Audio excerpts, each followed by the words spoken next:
Hey, my name is Alex, and in this video I want to explain to you how you can install the Abbyy Vantage extension to your Cognigy.AI virtual agent. On my screen we can see such a virtual agent in Cognigy.AI, and in order to install the integration I need to navigate to Manage and then to Extensions. Now I need to upload the file.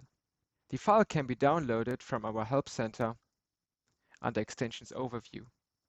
So we search for Abbyy Vantage and download the file. Now we go back to Cognigy and install it.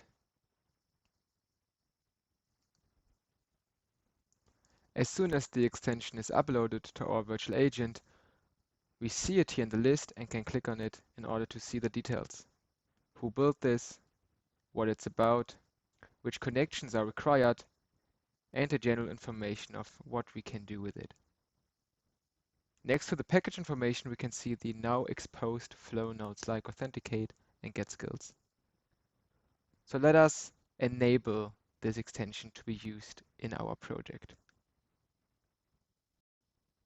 When I navigate to Build and then Connections, I see that I now need to fill the Abbyy Vantage and Abbyy Instance connection with my credentials in order to use it in Cognigy.AI.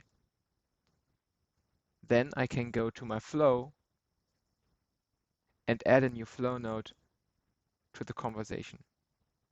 In this case, the extension and then Authenticate as first flow node required, because here I now can select the Abbyy Vantage connection, define my scope I want to use, save it, and then authenticate myself by just starting the conversation. Now I got my access token. This access token could now be used, for instance, in the one transaction flow node, and then later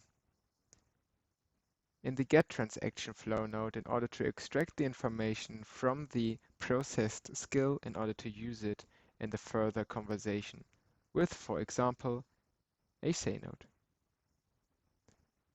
Everything required and necessary in order to install this in your Cognigy.AI virtual agent is written down in our Help Center as well under support.cognigy.com in the article Abbyy Vantage Process Documents within a Conversation. Thank you very much for listening and enjoy.